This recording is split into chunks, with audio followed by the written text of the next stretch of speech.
Hello guys, welcome back to the channel Meenu 21। और आज मैं करने जा रही हूँ अपने वार्डरोब की सफाई। इस वार्डरोब में ना मेरे हस्बैंड के कपड़े और मेरे बाहर पहनने वाले कपड़े मैं रखती हूँ, तो इसको मुझे आज ऑर्गेनाइज करना है। तो चलिए गाइस शुरू करते हैं वीडियो और साथ में देखते हैं कि मैं अपने क्लोजेट को कैसे ऑर्गेनाइज करती हूँ।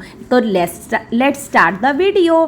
तो सबसे पहली नंबर टिप है कि हमें अपने वार्डरोब को सबसे पहले उसको एम्प्टी कर लेना है, खाली कर लेना है। तो मैं ना सारे वार्डरोब को खाली कर ले रही हूँ और आगे ना मैं आपको ये भी दिखाऊंगी कि मैंने कैसे वार्डरोब्स के ऑर्गेनाइजर्स खुद बनाए हैं गाइस। कुछ कार्टन से बनाए हैं, कुछ पिलो कवर से बनाए हैं, तो वो आगे मैं वीडियो में शेयर करूंगी। तो ध्यान से देखिएगा और एंड तक देखिएगा। और अगर मेरे चैनल पे नए हैं तो लाइक और सब्सक्राइब करना बिल्कुल ना भूलिएगा और बेल नोटिफिकेशन भी ऑन कर दीजिएगा। और गाइस, चूंकि ये मेरा यूनिवर्सिटी प्रोवाइडेड वार्डरोब है ना, तो ये सीमेंटेड है, मतलब इनबिल्ट है, जब घर बना था तभी का है। तो इसके डिज़ाइन ना थोड़ी सी मतलब हैवी वाली है और इसमें मैं कोशिश कर रही हूँ ना कि इसको मैं कैसे कम जगह में ज़्यादा स्पेस ऑक्यूपाई करूँ, क्योंकि मेरे पास और कोई वार्डरोब नहीं है। बस ये दो वार्डरोब दोनों बेडरूम में ही हम लोग सारा सामान पांचों लोगों का रखते हैं। तो इस वार्डरोब में मेरे हस्बैंड के और मेरे कपड़े रहते हैं बाहर पहनने वाले। तो टिप नंबर 2 है कि कैटेगराइजेशन ऑफ क्लोथ्स। तो सारे कपड़े जब आप बाहर निकाल दोगे, वार्डरोब खाली कर दोगे, तो आप कैटेगराइज कर पाओगे कि एक जगह कि कौन से कपड़े हमारे एक तरह के हैं, कौन से मार्केट के लिए हैं, कौन से पार्टी के लिए हैं, ऑफिस वेयर। इस तरह से आप कैटेगराइज करके क्लोथ्स को करें और उसी हिसाब से उनको ऑर्गेनाइजर्स में ऑर्गेनाइज करें। इससे क्या होगा कि जैसे हमें कहीं पार्टी में जाना है तो बस हम पार्टी वाला ही ऑर्गेनाइजर निकालेंगे और उन्हीं में से हम चूज कर लेंगे कि हमें क्या पहन के जाना है। तीसरी टिप है गाइज मेरी, डिस्कार्ड द अनयूज्ड क्लोथ्स। कई बार क्या होता है, हम लोग सामान तो खरीद लेते हैं, कपड़े खरीद लेते हैं, कुछ उन पे डिस्काउंट आया या फिर कुछ साइज इशू है तो हम खरीद तो लेते हैं और हम ये सोचते हैं ना कि हम बाद में पतले हो जाएंगे या फिर बाद में ये हमें फिट आ जाएगा या हम अल्टर करा के इसको मैनेज करके पहन लेंगे, और फिर ऐसा टाइम कभी भी नहीं आता और वो हमारे वार्डरोब में फालतू में जगह ऑक्यूपाई करते हैं। तो ऐसे कपड़ों को आप डिस्कार्ड कर दीजिए। और टिप नंबर 4 है कि अपने क्लोजेट को बिल्कुल डीप क्लीन करिए, अच्छे से क्लीन करिए। और उसमें ना आप चाहें ना तो एब्जॉर्बिया की गोलियां आती हैं, जैसे सिलिकन की हमारे बॉटल्स में, बैग्स में, शूज़ में मिलता है ना, वो सब पाउचेस भी आप चाहें तो अपने क्लोजेट में रख सकते हैं। और इसके अलावा भी आप किसी कॉटन बॉल में ना इसेंशियल ऑयल की 2-4 बूंदें डालकर उनको यूज़ कर सकते हैं। तो हमारी खुशबू अच्छी आएगी कपड़ों में से और वार्डरोब में से भी अच्छी खुशबू आएगी।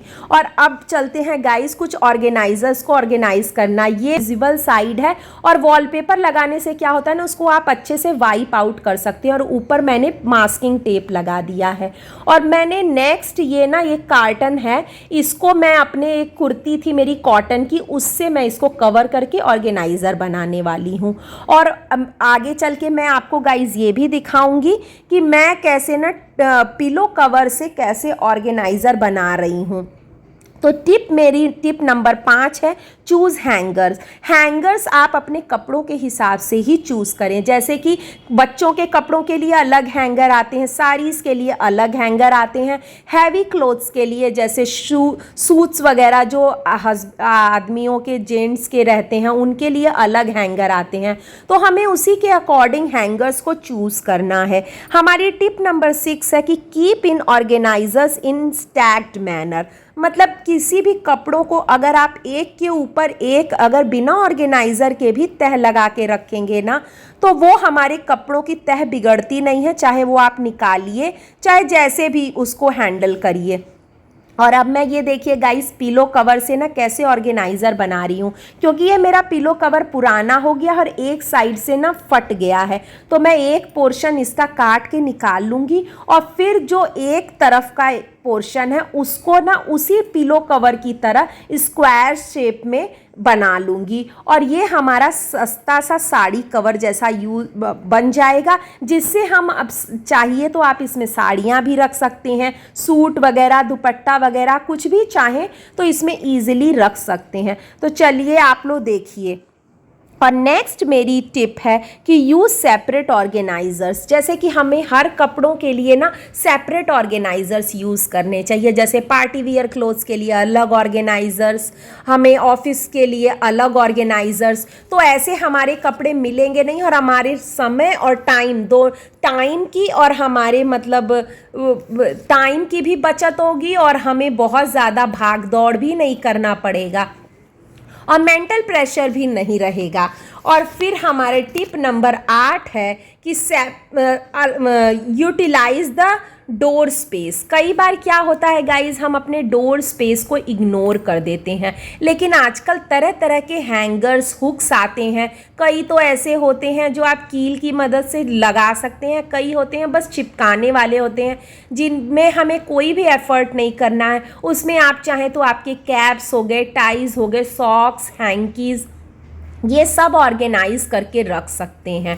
और जितना भी हो सके गाइज ना, आप वर्टिकल स्पेस को भी यूज़ करने की कोशिश करिए। वर्टिकल स्पेस यूज़ करने के लिए आप क्या कर सकते हैं, डिफरेंट तरह के जैसे वो आते हैं हमारे ऑर्गेनाइजर्स, 2 टियर रैक्स आते हैं, वो भी आप एक्सेसरीज रखने के लिए यूज़ कर सकते हैं। या फिर कई बार क्या होता है, बास्केट लिड वाली आती हैं, उनको आप यूज़ कर सकते हैं, जो स्लीक उसमें डिज़ाइन में है कि उनको एक के ऊपर करके एक रख सकते हैं, जिससे हमारी ना स्पेस की बचत होगी। गाइस पहले मैं क्या करती थी, बड़ी बड़ी बास्केट रखी थी, जो आप लोग देखे भी होंगे, जो बहुत ही ज़्यादा स्पेस कवर करते थे और उससे क्या होता था, हमारा आधा सामान तो अंदर आता ही नहीं था। और अभी मैं आज आपको दिखाऊंगी कि कितना बढ़िया मेरा क्लॉजेट हो गया है। जो कार्डबोर्ड से मैंने बनाए हैं ना, वो इतने अच्छे स्लीक मॉडल्स हैं ना कि उनमें स्पेस भी ज़्यादा हो रही है और वो बहुत ज़्यादा स्पेस भी नहीं कवर करते हैं। और आप चाहें ना तो अमेज़ॉन से भी बहुत सारे ऑर्गेनाइजर्स बाई कर सकते हैं, लिंक मैं डिस्क्रिप्शन में आप लोगों को प्रोवाइड कर दूंगी। और नेक्स्ट टिप है हमारी गाइस कि कीप एवरीथिंग विजिबल। मतलब जो भी चीज़ें आप रखिए ना, वो आपको दिखनी चाहिए। कई बार क्या होता है, हम सामान ऑर्गेनाइज तो कर देते हैं, लेकिन वो जब पीछे रहने की वजह से या हमको न दिखने की वजह से हम उनको यूटिलाइज नहीं कर पाते हैं। और ये देखिए गाइज, मेरे हैंडमेड ज़ीरो कॉस्ट सारे ऑर्गेनाइजर्स रेडी हैं। ये मैंने जो कपड़े से बनाया था, ये हमारा मिठाई का थैला था, जिसमें मैंने साइड में ना कार्टन्स जो है कवर करके डाल दिए हैं, तो ये अच्छा ऑर्गेनाइजर बन गया है। और ये सब देखिए कार्टन बॉक्सेस से मैंने बनाया है, किसी पे गिफ्ट रैपिंग पेपर, किसी पे वॉल पेपर, किसी पे कपड़े ऐसे चिपका दिए हैं, तो ये देखने में भी सुंदर लग रहे हैं। और अब मैं इनको जैसे तह करके ना अलग अलग कैटेगरी वाइज रख दूंगी। और मेरी टिप नंबर नेक्स्ट टिप है गाइज 11 कि ईजी टू एक्सेस। मतलब कोई भी सामान आप ऐसे रखिए ना, सामने रखिए और ऐसे रखिए कि आप उसको आराम से निकाल सकें, यूज़ कर सकें।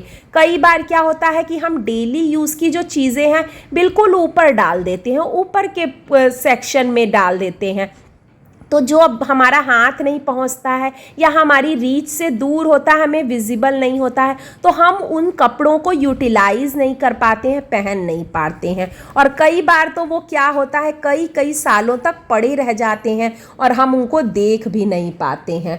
तो हमारी टिप नंबर नेक्स्ट है गाइस, ईजी टू मेंटेन। अगर हम चीज़ें हमारे नज़र के सामने रहेंगी और हमारे रीच में रहेंगी, मतलब हमारे यहाँ पहुँच तक रहेंगी ना, तो हम उनको ईजिली मेंटेन भी कर सकते हैं।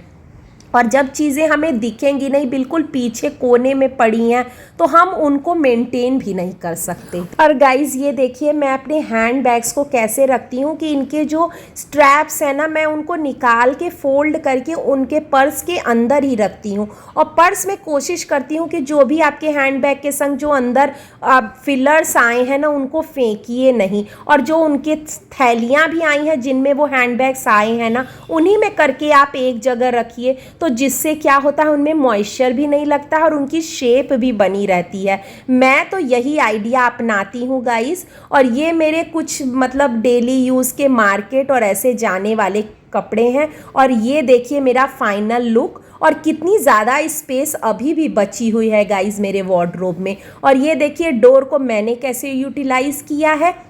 और वीडियो अच्छी लगी गाइस तो लाइक करना ना भूलिए, और चैनल पे नए हैं तो बिना सब्सक्राइब किए मत जाइएगा। और मिलते हैं नेक्स्ट व्लॉग में। आई होप आप लोग को वीडियो अच्छी लगी होगी, आप लोग के लिए हेल्पफुल होगी।